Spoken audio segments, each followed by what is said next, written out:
Hello guys welcome back to channel. This is me with Mallu episode opening സീനിൽ ഇപ്പോൾ ഒരുപാട് മുൻപുള്ള ഒരു ഫ്ലാഷ് ബാക്ക് ആയിരിക്കും കാണിക്കുക. ജനങ്ങൾക്ക് അവർക്ക് സൂപ്പർ പവർ അത് കിട്ടാൻ തുടങ്ങിയതിന് ശേഷമുള്ള ചില കാര്യങ്ങൾ എല്ലാ ജനങ്ങൾക്കും അല്ല, മറിച്ച് ചുരുക്കം ചില ജനങ്ങൾക്ക് മാത്രമായിരിക്കും തുടക്കത്തിൽ സൂപ്പർ പവർ അത് കിട്ടുക. പക്ഷേ അപ്രകാരം സൂപ്പർ പവർ ഉള്ളവർ ഇത് ഉപയോഗിക്കാൻ പാടില്ല എന്നൊരു നിയമം പാസ്സാക്കും. പക്ഷെ അവരാണെങ്കിൽ അവരുടെ ഇഷ്ടത്തിന് അവരുടെ ആ ഒരു പവർ അത് ഉപയോഗിക്കാനുള്ള സ്വാതന്ത്ര്യത്തിന് വേണ്ടി സമരം ചെയ്യും. അവരുടെ എല്ലാവരുടെയും പ്രതിനിധിയായി ഡെസ്റ്റോ എന്ന് പേരുള്ള ഒരാള് പവേഴ്സ് ഉള്ള ജനങ്ങളെ എല്ലാവരെയും കൂടെ നിർത്തി ഇപ്പോൾ മെറ്റാ ഹ്യൂമൻ ലിബറേഷൻ എന്ന പേരിൽ ഒരു തനിക്ക് തന്നെ രൂപം കൊടുക്കും. അതിനുശേഷം അവരെല്ലാവരും കൂടി ചേർന്ന് അവരുടെ ആ ഒരു വിമോചനത്തിന് വേണ്ടി സമരം ചെയ്യും. ലിബറേഷൻ ഓർഗനൈസേഷൻ ആണെങ്കിൽ ഒടുവിൽ ഗവൺമെന്റിനെതിരായിട്ടും പ്രൊട്ടസ്റ്റ് നടത്തി. അതില് ഗവൺമെന്റ് ആണെങ്കിൽ അവരെ വെറുതെ വിടാതെ ഒരുപാട് പേരെ അറസ്റ്റ് ചെയ്ത് ലോക്കപ്പിലാക്കി. മെറ്റാ ലിബറേഷൻ ടീമിലുണ്ടായിരുന്ന എല്ലാവരെയും അറസ്റ്റ് ചെയ്യും. അതിന്റെ മെയിൻ നേതാവിനെയും അറസ്റ്റ് ചെയ്യും. അദ്ദേഹമാണെങ്കിൽ ജയിലിലേക്ക് പോയതിനു ശേഷം മെറ്റാ ലിബറേഷൻ വാർ എന്ന പേരിൽ ഒരു ബുക്ക് എഴുതി തയ്യാറാക്കും. ആളാണെങ്കിൽ ആ ബുക്ക് എഴുതി കഴിഞ്ഞതിന് ശേഷം സൂയിസൈഡ് ചെയ്തു. അവനാണെങ്കിൽ ഒരു മകനുണ്ടായിരുന്നു. സോ ആ ബുക്ക് വായിച്ചതിന് ശേഷം വീണ്ടും ആ ഒരു ലിബറേഷൻ ആർമി അത് ക്രിയേറ്റ് ചെയ്യാനായിട്ട് അവൻ തീരുമാനിച്ചു. ആദ്യം അവരാണെങ്കിൽ ആ ആർമി അത് വീണ്ടും റീക്രിയേറ്റ് ചെയ്യാനായിട്ട് ലീഗ് ഓഫ് വില്ലൻസിനെയാണ് സമീപിക്കുക. എന്നാൽ അദ്ദേഹത്തിന്റെ മകൻ ആ ഒരു മൂക്കൻ അവനാണെങ്കിൽ അതിന് സമ്മതിക്കില്ല. അവർ നമ്മളുടെ എതിരാളികളാണ്, ഒരു കാരണവശാലും അവരുമായിട്ട് ഒരു കണക്ഷന് യാതൊരു താല്പര്യമില്ല എന്ന് അവൻ അങ്ങനെ തീർത്ത് പറയും. ഇനി അതല്ല വേറെ വഴിയില്ല എങ്കിൽ ആ ലീഗ് ഓഫ് വില്ലൻസിനെ തോൽപ്പിച്ച് അവരെ നമ്മളുടെ കൂടെ ചേർക്കണം എന്ന് അവൻ പറയും. കട്ട് ചെയ്ത പ്രസന്റ് കാണിക്കും. ആ മൂക്കനാണെങ്കിൽ ഇപ്പൊ ലീഗ് ഓഫ് വില്ലൻസിനെ ചെയ്യാനായിട്ട് വെല്ലുവിളിച്ചിരിക്കുകയാണ്. വേറെ വഴിയില്ലാതെ അവരും ഇപ്പൊ ഫൈറ്റ് ചെയ്യാനായിട്ട് തയ്യാറാവും. എല്ലാവരും ഡേക്ക സിറ്റിയിലേക്ക് എത്തി ആ 1,40,000 പേരെയും കൊല്ലാനായിട്ട് തയ്യാറാവുകയാണ്. അവരുടെ മുൻപിൽ 1 മണിക്കൂറും 40 മിനിറ്റും മാത്രമേ ബാക്കിയുള്ളൂ. അതിനുള്ളിൽ ആ ഒരു ട്രൈബ് മാൻ എഴുന്നേൽക്കും. സോ ഇവരുടെ കഥ കഴിച്ച് എത്രയും വേഗം തിരികെ പോയി അവനെ പിടിച്ച് ആ ഡോക്ടറിന്റെ അടുത്തേക്ക് കൊണ്ടുപോകണം. അത് മറ്റൊരു മിഷനാണ്. ഉടനെ ഒരു സൂപ്പർ ഹീറോ ആണെങ്കിൽ അവിടേക്ക് വരികയാണ്. അവനെ കാണേണ്ട താമസം അവരാണെങ്കിൽ അവനെ തല്ലിക്കൊല്ലാൻ തയ്യാറെടുക്കും. അവനാണെങ്കിൽ ഇപ്പൊ അവരോട് പറയും, നിങ്ങൾക്ക് ലിബറേഷൻ ആർമിയുടെ ഇതിനെയല്ലേ കാണേണ്ടത്, എന്നോടൊപ്പം വരികയാണെങ്കിൽ ഞാൻ കാണിച്ചു തരാമെന്ന് പറയും. ഉടനെ അവരാണെങ്കിൽ അവനോടൊപ്പം പോവാൻ തയ്യാറെടുക്കും. സൂപ്പർ ഹീറോ ആണെങ്കിൽ നഗരത്തിലൂടെ അവരെ ഒരു പ്രത്യേക സ്ഥലത്തേക്ക് കൊണ്ടുവരികയാണ്.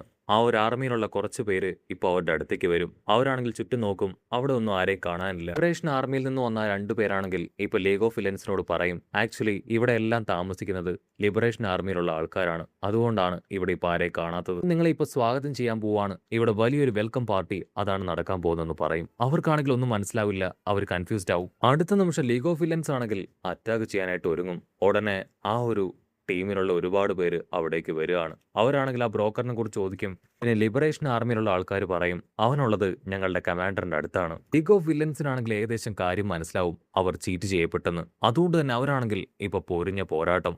ആ സമയം ഡോമർ പയ്യനാണെങ്കിൽ വിട്ടുകൊടുക്കാതെ ഓരോരുത്തരെ പിടിച്ചു വലിച്ച് അങ്ങനെ അറഞ്ചം പുറഞ്ഞും തല്ലുകയാണ്. ഇവിടെ ആ ലൂസ് പെണ്ണ് അവളാണെങ്കിൽ ഓടി രക്ഷപ്പെടാൻ ശ്രമിക്കുമ്പോൾ ഒരു വലിയ ബ്ലാസ്റ്റ് ഉണ്ടായി അവൾ തെറിച്ചുപോയി അടിച്ചു വീഴും. തന്നെ ഒരു നീല പെണ്ണാണെങ്കിൽ അവളെ ഇപ്പൊ കളിയാക്കും. മറ്റൊരു ഭാഗത്ത് ആ മൂക്ക് നീണ്ട കമാൻഡറിനെ ഇപ്പൊ ആ ഒരു ബ്രോക്കർ കളിയാക്കുകയാണ്. നിങ്ങൾ എന്തൊക്കെ ചെയ്തിട്ടും യാതൊരു കാര്യമില്ല, അവർ നോമൂസിനെ ഇറക്കി കഴിഞ്ഞാൽ നിങ്ങൾക്ക് പിടിച്ചു നിൽക്കാൻ കഴിയില്ല. ബ്രോക്കറാണെങ്കിൽ ഓൺ ദ സ്പോട്ട് മറുപടി കൊടുക്കും, ഒരിക്കലും ലീഗ് ഓഫ് വില്ലൻസിന്റെ കൂടെ നോമോസ് ഉണ്ടാവില്ല, അവറ്റകളെ അവിടെ ഇറക്കി വിടില്ല. മാത്രമല്ല എൻഡവറിനോടൊപ്പം ഫൈറ്റ് ചെയ്തത് ഒരു നോമോ ആണ്. ബ്ലാക്ക് നോമോ ആണെങ്കിൽ അവന്റെ ബോഡിയിൽ നിന്ന് 2 വൈറ്റ് നോമോസിനെ പുറത്തേക്ക് റിലീസ് ചെയ്തിരുന്നു. പക്ഷെ എൻഡവർ ഈസി ആയിട്ട് അവറ്റകളെ എല്ലാം കൊന്നുകളഞ്ഞു. സോ ഞങ്ങൾക്കും അത് വളരെ എളുപ്പത്തിൽ ചെയ്യാൻ പറ്റും. വില്ലൻസിന്റെ കയ്യിൽ ആക്ച്വലി ആ നോമോസ് വളരെയധികം കൗണ്ട് കുറവാണ്. മാത്രമല്ല ഇപ്പൊ ആൽഫാർ 1ഉം നിങ്ങളോടൊപ്പം ഇല്ല. അതുകൊണ്ട് തന്നെ നോമോസിനെ ഇറക്കുക എന്നത് അത്ര എളുപ്പമായ കാര്യമല്ല.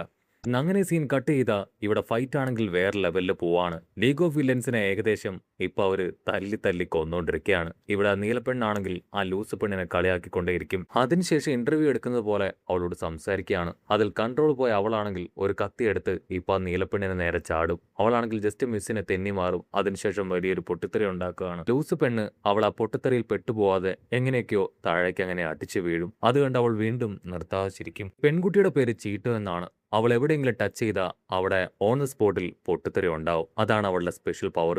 ഒരുപാട് പേര് അവളെ റൗണ്ട് ചെയ്യും. അവളാണെങ്കിൽ നീഡിൽ ഉപയോഗിച്ച് അവരെ അറഞ്ചം പുറച്ചും ഓരോരുത്തരായിട്ട് ആ ഞാഞ്ഞു കുത്തി അവരുടെ ബ്ലഡ് അങ്ങനെ വലിച്ചു കുടിക്കുകയാണ്. ആ രക്തം കുടിക്കുന്നവരെല്ലാവരും പൊട്ടിത്തെറിച്ചുകൊണ്ടേയിരിക്കും. അതിനുശേഷം അവളാണെങ്കിൽ കൗണ്ട് ചെയ്ത് ഇപ്പൊ ആ ലൂസ് പെണ്ണിനെ നോക്കും. നീ എവിടേക്കൊക്കെ ഓടി രക്ഷപ്പെട്ടിട്ടും കാര്യമില്ല, ഞാൻ എല്ലായിടത്തും ഓൾറെഡി ബോംബ് സെറ്റ് ചെയ്തിട്ടുണ്ടെന്ന് പറയും. അവൾ ഉഷാറായിട്ട് ഓടുന്ന ഓരോ വഴിയിലും ബോംബ് അങ്ങനെ പൊട്ടിക്കൊണ്ടേയിരിക്കും. ഇവിടെ ആ ബ്ലൂ പെണ്ണാണെങ്കിൽ അവളുടെ ഡീറ്റെയിൽസ് മുഴുവനായിട്ടും പറയും.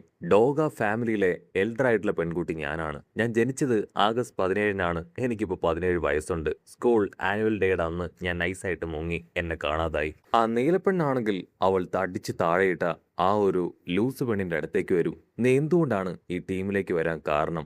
അതിന് നിന്നെ പ്രചോദിപ്പിച്ച ആ ഒരു കാര്യം, അല്ലെങ്കിൽ നിന്നെ അതിലേക്ക് തള്ളിവിട്ട ആ ഒരു റീസൺ അതെന്താണെന്ന് ചോദിക്കും. ലൂസ് പെണ്ണാണെങ്കിൽ അവളുടെ ചോദ്യങ്ങളൊക്കെ കേട്ട് വണ്ടർ അടിക്കും. കാരണം അറ്റാക്കിന്റെ ഇടയിലാണ് അവൾ കൂട്ടുകച്ചവടമായിട്ട് വരുന്നത്. സത്യത്തിൽ ആ നീലപ്പെണ്ണിനോട് അവളുടെ കമാൻഡർ നീണ്ടമൂക്കൻ അവൻ പറഞ്ഞത് ഇത്തരത്തിൽ ലീഗ് ഓഫ് വില്ലൻസിൽ ചേർന്നവരുടെ ഹിസ്റ്ററി അതെന്താണെന്ന് ചോദിച്ച് മനസ്സിലാക്കണം എന്നാണ്. അതുകൊണ്ടാണ് ഇപ്പോൾ അവൾ എല്ലാവരോടും ഇന്റർവ്യൂ നടത്തുന്നത്. ഇത്തരത്തിലുള്ള ഇന്റർവ്യൂ അത് ജനങ്ങളുടെ മനസ്സിൽ വലിയൊരു ഇൻഫ്ലുവൻസ് അതുണ്ടാക്കാൻ ചാൻസ് ഉണ്ട്. അതുകൊണ്ടാണ് അവളെ അദ്ദേഹം ഇപ്രകാരം ഒരു മിഷൻ കൂടെ ഏൽപ്പിച്ചു കൊടുത്തത്. കട്ട് ചെയ്ത ഇപ്പോ ആ ലൂസ് പെണ്ണിനെ കാണിക്കും. അവളാണെങ്കിൽ പതിയെ എഴുന്നേൽക്കുന്നത് കാണുമ്പോൾ ആ നീലപ്പെണ്ണാണെങ്കിൽ അവളോട് ചോദിക്കും, ഒരു നോർമൽ ലൈഫിൽ നിന്ന് നീ എങ്ങനെ ഇവിടേക്ക് വന്നു? നിനക്ക് വീണ്ടും ഒരു നോർമൽ ലൈഫിലേക്ക് പോകാൻ താല്പര്യമുണ്ടോ? അത് കേട്ട് അവള് ചോദിക്കും, സത്യത്തിൽ ഈ നോർമൽ ലൈഫ് എന്ന് വെച്ചാൽ എന്താ? അങ്ങനെ സീൻ കട്ട് ചെയ്താ ഇപ്പോൾ ഒരു ഫ്ലാഷ് ബാക്ക് കാണിക്കും. ഫ്ലാഷ് ബാക്കിൽ ഇപ്പോൾ ഒരു ന്യൂസ് ആയിരിക്കും മെയിൻലി ഹൈലൈറ്റ് ചെയ്തിട്ടുണ്ടാവുക. ന്യൂസിൽ ആ റിപ്പോർട്ടർ ആണെങ്കിൽ ഇപ്പോൾ ഒരു ഷോക്കിംഗ് ന്യൂസിനെ കുറിച്ചായിരിക്കും സംസാരിക്കുക. സ്കൂളിൽ ഒരു പെൺകുട്ടി മറ്റൊരു പെൺകുട്ടിയെ കുത്തി പരിക്കേൽപ്പിച്ച് ആ കുട്ടിയുടെ ബ്ലഡ് കുടിച്ചു എന്നായിരിക്കും ന്യൂസ്. കുത്തി പരിക്കേൽപ്പിച്ച് ബ്ലഡ് കുടിച്ചത് ഈ ലൂസ് പെണ്ണാണ്. അതിനുശേഷം അവളാണെങ്കിൽ ഒരു കിളിയെ കയ്യിലെടുത്ത് വെച്ച് അതിനെ അല്പനേരം നോക്കും. പിന്നീട് അതിനെയും കടിച്ചു പറിച്ച് അതിന്റെ ബ്ലഡ് ഊറ്റിയെടുക്കുകയാണ്. അവളുടെ പാരന്റ്സ് ആണെങ്കിൽ അതുകൊണ്ട് ഷോക്കാവും. നീ എന്തുകൊണ്ടാണ് ഇപ്രകാരം ചെയ്യുന്നത്? ഒരു നോർമൽ ലൈഫിലൂടെ നിനക്ക് എന്തുകൊണ്ട് കടന്നു പോകാൻ കഴിയുന്നില്ല? നീ ഒരു മോൺസ്റ്റർ ആണോ എന്ന് അവളോട് ചോദിക്കും. കട്ട് ചെയ്ത നീലപ്പെണ്ണാണെങ്കിൽ ആ സ്റ്റോറിയൊക്കെ ആയിട്ട് ഇംപ്രസ്ഡ് ആയിട്ട് നിൽക്കുന്ന ഗ്യാപ്പിൽ ആ ലൂസ് പെണ്ണ് ഒരു കത്തി എടുത്ത് അവളെ കുത്താനായിട്ട് ശ്രമിക്കും. ഉടനെ നീലപ്പെണ്ണ് അവളുടെ കൈ ഇരുമ്പാക്കി മാറ്റി അതിനെ അങ്ങനെ പ്രിവെന്റ് ചെയ്ത് അവളെ ബോംബ് വെച്ച് തകർത്ത് താഴെയിടുകയാണ്. പക്ഷെ ലൂസ് പെണ്ണിനാണെങ്കിൽ ഒരു പോറല് പോലും ഏൽക്കില്ല. അവൾ ലൂസ് പെണ്ണിനെ എടുത്ത് മടിയിൽ വെച്ച് അവളോട് പറയും, സത്യത്തിൽ നിന്റെ ഇന്റർവ്യൂ അടിപൊളിയാണ്. നിന്നെ വെച്ച് അടിപൊളി ഒരു ആർട്ടിക്കിൾ തന്നെ ഞാൻ ക്രിയേറ്റ് ചെയ്യുന്നു പറയും. അത് കേട്ട ലൂസ് പെണ്ണ് ചാടി എഴുന്നേറ്റ് ഉഷാറായിട്ട് ഓടും. ഇളകിയ നീലപ്പെണ്ണാണെങ്കിൽ വിളിച്ചു പറയും, മര്യാദയ്ക്ക് അവിടെ നിൽക്കുന്നതാണ് നിനക്ക് നല്ലത്, ഓടാനായിട്ട് പാടില്ല. നീലപ്പെണ്ണാണെങ്കിൽ പിന്നാലെ ഉഷാറായിട്ട് ചാടി ഓടും. ആ ഗ്യാപ്പിൽ ആ ലൂസ് പെണ്ണാണെങ്കിൽ ഇപ്പോ കുറച്ച് ബ്ലഡ് എടുത്ത് കുടിച്ച് ഡോറയുടെ ആ പവർ ലെവലിലേക്ക് പോവാണ്.